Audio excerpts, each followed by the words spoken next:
एक चीज़ shoe cover को mostly ध्यान रखिएगा, शू कवर कारपेट की वजह से निकलेंगे, इसलिए शू कवर पैरों से नहीं निकलने चाहिए। ध्यान रखें यहाँ पे किसी चीज़ को टच नहीं करें। ये हमारा पहला म्यूजियम है जहाँ आपको सारी जानकारी दी जाएगी।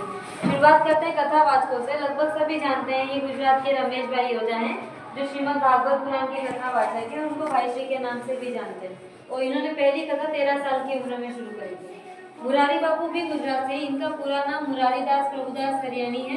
ये रामचरितमानस के कथावाचक हैं और इनकी सबसे बड़ी कथा हुई थी नाथद्वारा में 2 साल पहले और उस सभा में 10,20,000 लोग आए थे।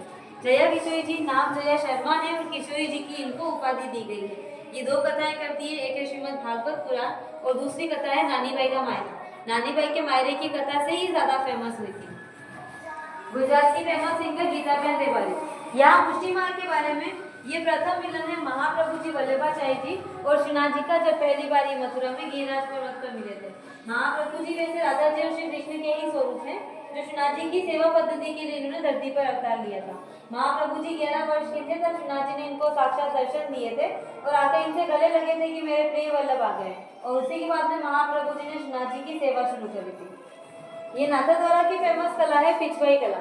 श्रीनाथ जी के पीछे पर्दा लगता है जिसके ऊपर चित्रकारी की जाती है, वो पिछवाई कहलाती है। सिर्फ नाथद्वारा के जो लोकल आर्टिस्ट है वही बनाते हैं।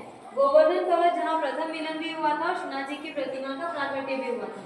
ठाकुर जी की प्रतिमा पहले गोवर्धन पर्वत में प्रकट हुए, बाद में यहाँ लेकर आए। ये हवेली यानी कि मंदिर का चित्र है। महाप्रभु जी और उनके वंशज आज भी महाप्रभु जी के ही वंश है जो अभी तक श्रीनाथ जी की सेवा करते हैं और महाप्रभु जी की अभी 23वीं पीढ़ी चल रही है। विशाल बाबा गोस्वामी के बेटे अधिरथ बाबा। कितने पीढ़ी? 23 23 ठाकुर जी की अष्ट सखा हैं जो इनकी सेवा में कीर्तन किया करते थे और आज भी इनके गाए हुए कीर्तन ही ठाकुर जी के दर्शनों में होते हैं। ये मंगला दर्शन के स्वरूप है। गर्मियों में मंगला दर्शन ऐसे होते हैं। ठाकुर जी की प्रतिमा में चारों तरफ कुछ अलग अलग स्वरूप हैं। ये सभी इनके ब्रजवासी भक्तों के रूप हैं जो गोवर्धन पर्वत के रहवासी है और जो एक रेखा है एक हाथ से होकर दूसरे हाथ तक जाती है वो शेषनाग का अवतार है जिनका मुख यहाँ से वापस निकलता है। मंगला के बाद वाले दर्शन है श्रृंगार के दर्शन। पूरे दिन में जो ठाकुर जी के दर्शन होते हैं वो कुछ इस तरीके के श्रृंगार में होते हैं। मंगलवार नहीं, दूसरे मंगला दर्शन वो है। मंगला इसके अलावा मंगलवार इसके अलावा जो पूरे दिन में दर्शन होते हैं वो इस तरीके से श्रृंगार में रहते हैं और चारों तरफ जो अलग अलग स्वरूप होते हैं वो ढके हुए रहते हैं और ये ब्रज लीला की विषय। ये ठाकुर जी के वो अलग अलग श्रृंगार हैं जो साथ अभी में हम लोग जो ये दर्शन करके आए वो कौन सा है? अभी आप पौने 4 के दर्शन करके हाँ, आए थे, हाँ। उत्थापन के ठाकुर जी विश्राम 4:30 उत्थापन के बाद भोग के दर्शन में। उत्थापन में ठाकुर जी को जगाया जाता है, मतलब हर एक घंटे में चेंज होते। श्रृंगार सिर्फ मंगला के टाइम पे जो श्रृंगार 8 दर्शन होते हैं, मतलब 8 टाइम पे ठाकुर जी को अलग अलग समय पे भोग लगाया जाता है। मंगला में ठाकुर जी को जगाते हैं जो सिंपल से रहते हैं, उसके बाद जो श्रृंगार होता है वो पूरा दिन चलता है, वही श्रृंगार में दर्शन वो है। कौन सा है? इधर है? रोज अलग अलग तरह के श्रृंगार होते हैं पर होता है इस तरीके से। अच्छा, माला पहनाना, सारा जितना भी श्रृंगार होता है वो सब। इतना भीड़ था ठीक से समझ में ही नहीं है। अब तो तभी तो यहाँ बुलाया गया है समझाने के लिए सब आप इनके मैडम आगे बढ़ इनके विषय में ये यहाँ तक होके फिर उनके बाद ये लोग क्यों आए इधर?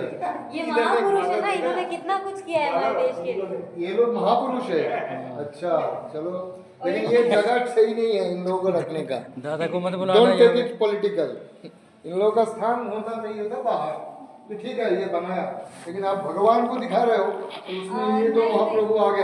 ये म्यूजियम इस चीज को लेकर के यहाँ पे हिस्ट्री भी बताई जाती है, जो फेमस लोग हैं उनके बारे में बताया जाता है और ये सबसे खास होता है पुष्टि मार्ग। लेकिन देखिए हम लोग जो देख रहे हैं ये हम लोगों का क्या बताए आपको, ये मैडम आप इम्प्लाई हो यहाँ पे, ये भगवान के लिए लोग आते हैं यहाँ पे। ये रंगमंच में आपने बताया हिस्ट्री से जुड़े हुए लोग हैं, इनका कुछ नहीं।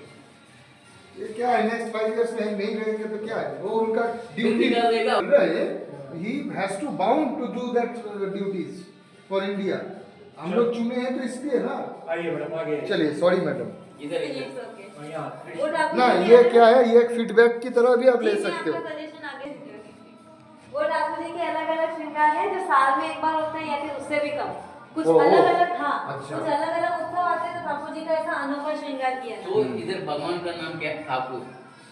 वैसे जो श्रीनाथ जी हैं नाम उनका श्रीनाथ है, लेकिन हम उनको प्यार से ठाकुर जी बुलाते हैं। ठाकुर जी बुलाते हैं। ये श्री कृष्ण जी की बाल सखाओं के साथ में लीलाएं करते हैं। ये उत्सव जो श्रीनाथ जी के मंदिर में मनाते हैं।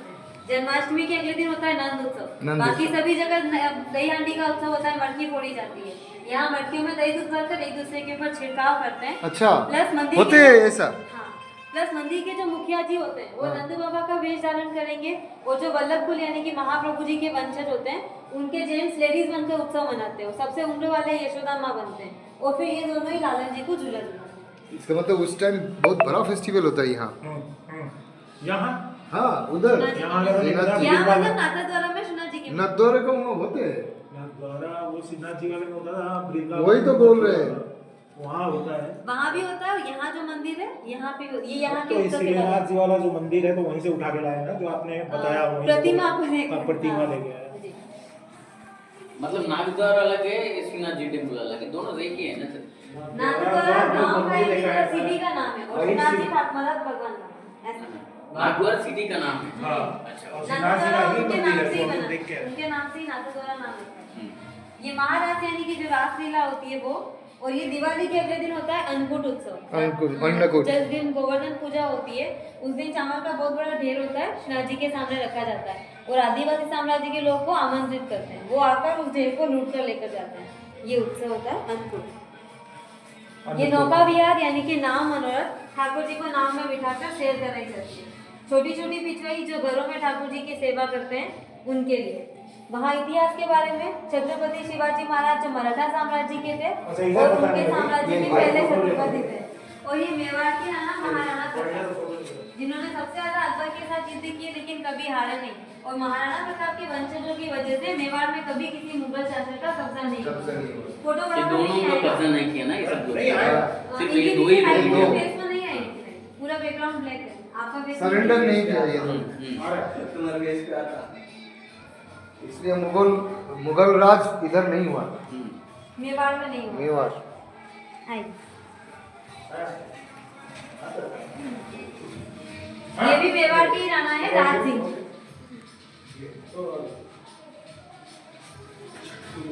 इन लोगों में भी से तो गद्दार था। हम्म? जो महाराणा थे ना इसमें भी कोई था जो गद्दारी किए थे, हम्म। अरे वो मुगलों का काम किए उसका थे। भाई था राजा मान सिंह। मान सिंह ही थे।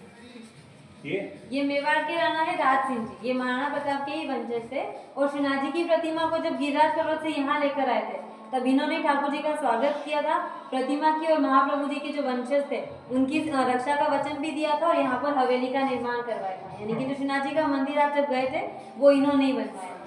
राजस्थान की रानियां जिन्होंने मेवाड़ के लिए अपना बलिदान दिया था, पहली रानी पद्मावती फोटो हीरोइन का इसलिए है क्योंकि इन्होंने पद्मावत मूवी में रोल निभाया था, तो उनके तौर पर समझाया गया है कि रानी पद्मावती ने अपने स्वाभिमान की रक्षा के लिए चित्तौड़गढ़ किले में अग्निजोहर किया था। इनका नाम सहल कंवर है, और इनको हाड़ी रानी के नाम से जानते हैं। इनकी यह शादी यहाँ के राजा रतन सिंह चुंडावत से हुई, और शादी के एक हफ्ते बाद इनके पति को युद्ध पर जाना पड़ा। तो युद्ध लड़ते हुए उनका मन नहीं लगा, तो इनको संदेश भिजवाया कि अपनी प्रेम निशानी के तौर पर उपहार भेजें। तो इन्हें एहसास हुआ कि इनकी वजह से इनके पति लक्ष्य से विमुख हो रहे हैं, तो इन्होंने अपना सर काट कर ही भिजवा दिया था। गुड, आज भी ऐसी लड़कियां हैं। फोन लगा पति को। बाद में इनके पति ने भी युद्ध जीतने के बाद अपना सर काट के इनके लिए बलिदान किया। स्वामी विवेकानंद जी समाज सेवक के थे, हिंदू शास्त्री। ये तो ठीक लेगा।